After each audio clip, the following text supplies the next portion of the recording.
بسم اللہ الرحمن الرحیم۔ محترم سامعین و ناظرین، السلام علیکم ورحمۃ اللہ وبرکاتہ۔ امید ہے کہ اللہ تعالیٰ کے فضل و کرم سے خیریت سے ہوں گے۔ اللہ تعالیٰ آپ کو ہمیشہ اپنے حفظ و امان میں رکھے۔ کڑوے گلاب سلسلے کا ولاگ پیش کرتا ہوں۔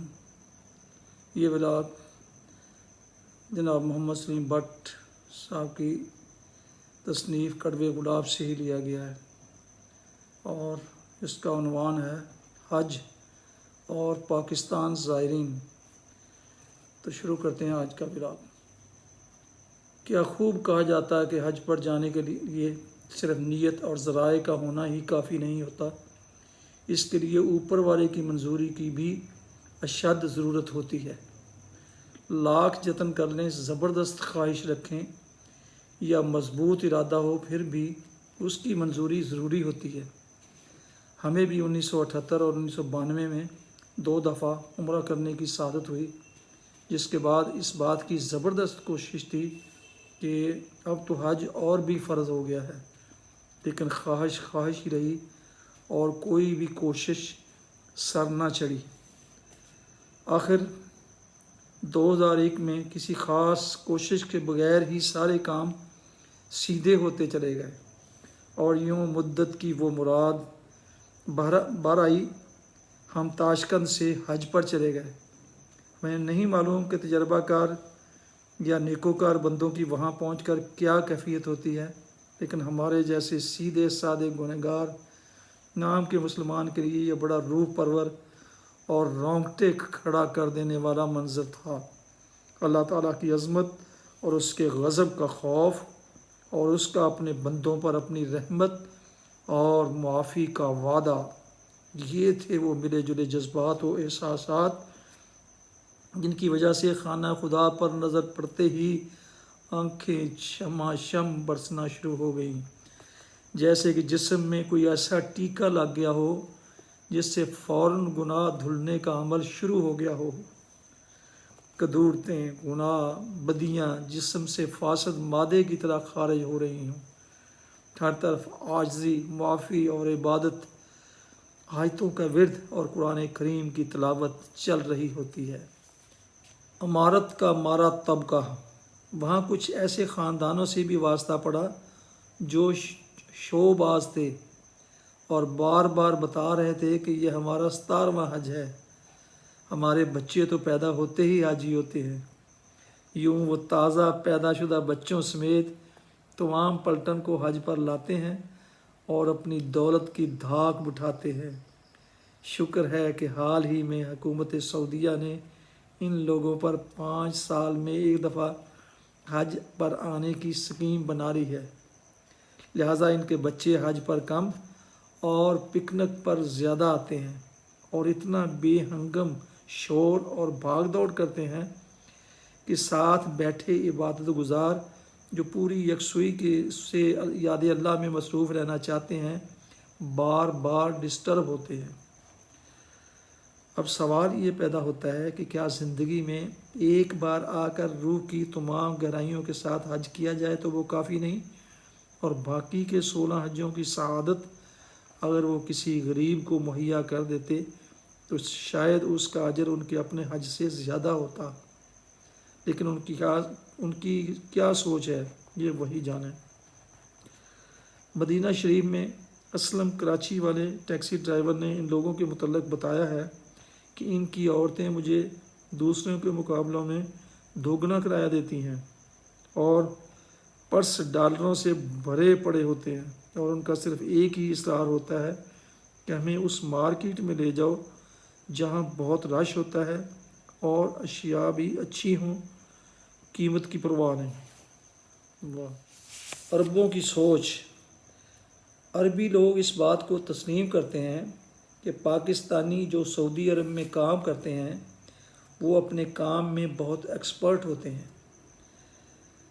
سب اچھا کام کرتے ہیں، محنتی بھی بہت ہیں، لیکن اپنی بد کلامی اور بد زبانی کی وجہ سے ان سے سعودی جیلیں بھری پڑی ہیں۔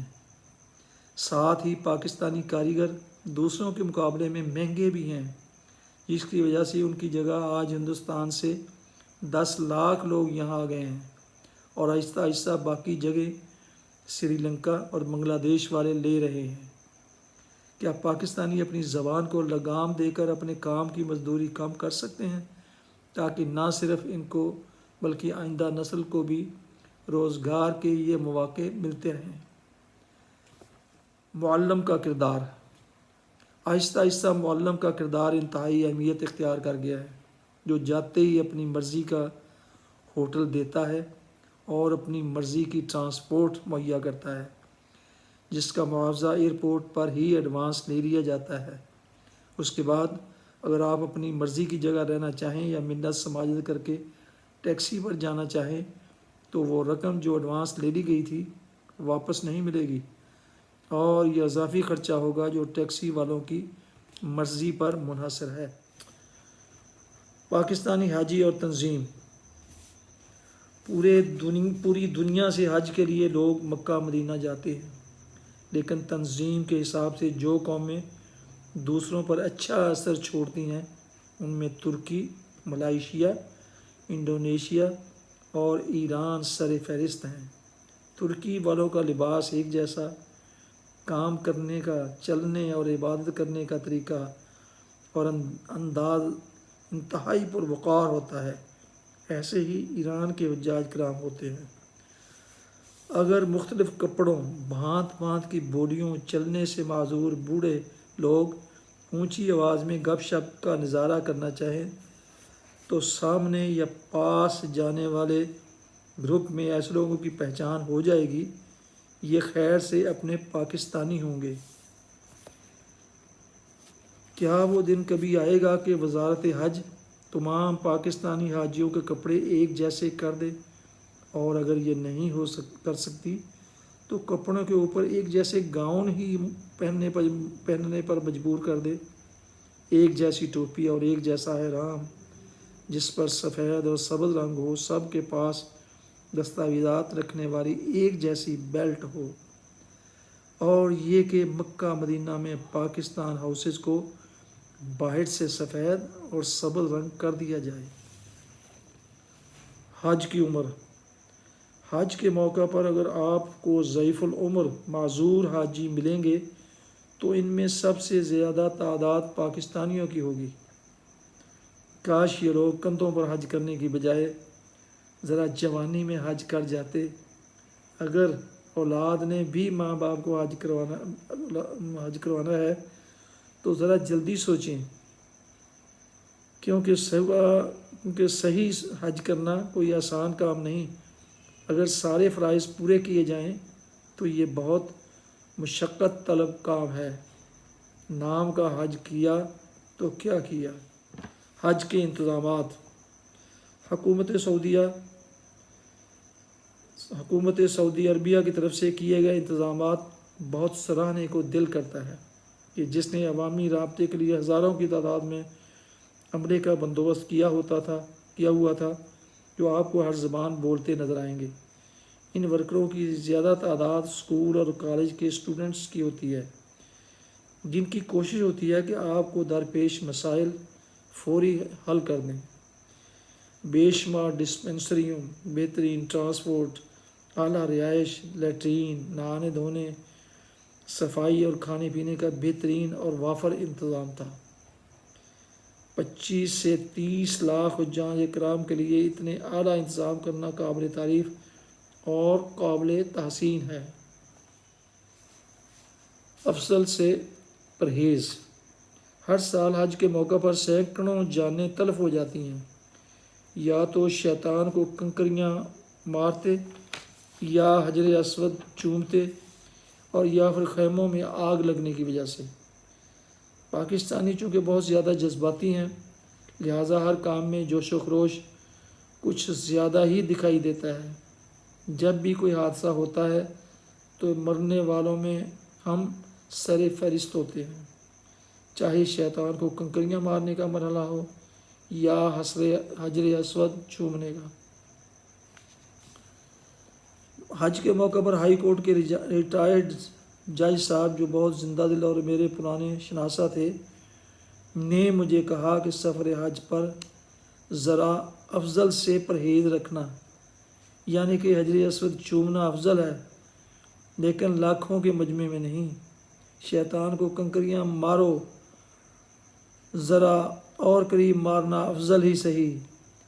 رش میں قیمتی سے قیمتی شے بھی نیچے گر جائے تو اٹھانا نہیں، اگر غلطی کی تو بس پھر گئے۔ پاکستانی خدمتگاروں کا رویہ۔ دوسری طرف ہمارا واسطہ پاکستان کے ایک ڈاکٹر سے پڑ گیا جن کا تعلق جڑاوالا کے کسی سرکاری ہسپتال سے تھا۔ بدقسمتی سے میری بیوی سخت بیمار ہو گئی، اچانک اس کی حالت غیر ہونا شروع ہو گئی اور اسے ڈاکٹر تک لے جانا محال ہو گیا۔ میں جلدی نیچے بھاگا، ڈیوٹی پر موجود ڈاکٹر صاحب کو مدعا بیان کیا اور اسے ڈاکٹر تک لے جانا، جنہوں نے یہ کہہ کر اس بلڈنگ میں مقیم مریض کو دیکھنے سے انکار کر دیا کہ وزیر حج صاحب مکہ میں موجود ہیں، میں یہاں سے ہل نہیں سکتا۔ بہت منت سماجت کی لیکن وہ نہ مانے اور مجھے رات 11 بجے آنے کو کہا، جس پر میں نے ادھر ادھر سے پوچھ کر مریضہ کو ٹونے ٹوٹکے والی دوائیاں دینی شروع کر دیں۔ رات 11 بجے ڈاکٹر صاحب اپنے بتائے ہوئے ٹھکانے پر نہ ملے تو میں ادھر ادھر بھاگا دوڑا تو ایک جگہ راستے میں ہاتھ میں دہی کا پیالہ اور روٹی پکڑے ہوئے ملے اور کھسیانے سے طریقے سے پوچھا کہ کیا میری ضرورت ختم نہیں ہوئی؟ آپ آدھ گھنٹے کے بعد میرے کمرے سے مجھے لے لو۔ چاروں ناچار آدھے گھنٹے کے بعد ان کے کمرے میں گیا، بہت شور مچایا لیکن پتہ چلا کہ وہ سو گئے ہیں۔ اتنے میں وہاں رہائشی 2-3 لوگ اور بھی آ گئے، انہوں نے بتی جلائی تو ڈاکٹر صاحب ہنس رہے تھے۔ خیر سب کچھ ضبط کرتے ہوئے 50 ریال ڈاکٹر صاحب کے ہاتھ میں دیے تو وہ میرے ساتھ ہو لیے۔ برعکس ایک دوسری جگہ اسلام آباد سے آئے ہوئے ڈاکٹر کا رویہ انتہائی شفیق پایا۔ موازنہ کرنے پر ایک کا رویہ انسانی اور دوسرے کا شیطانی کا۔ ناظرین سامعین محترم، یہ تھا آج کا کڑوے گلاب سلسلے کا ولاگ، جس کا عنوان تھا حج اور پاکستانی زائرین۔ جن دوستوں نے ابھی تک یوٹیوب چینل BA رشیدی کو سبسکرائب نہیں کیا وہ اب سبسکرائب کر لیں اور ساتھ میں بیل آئیکن کو ضرور پریس کیجئے تاکہ آئندہ ایسے دلچسپ اور معلوماتی پروگرام ولاگز آپ تک باقاعدہ اور بروقت پہنچتے رہیں۔ اللہ تعالیٰ آپ کا حامی و ناصر ہو، اللہ تعالیٰ آپ کو ہمیشہ اپنی حفظ و امان میں رکھے، آمین۔ السلام علیکم ورحمۃ اللہ۔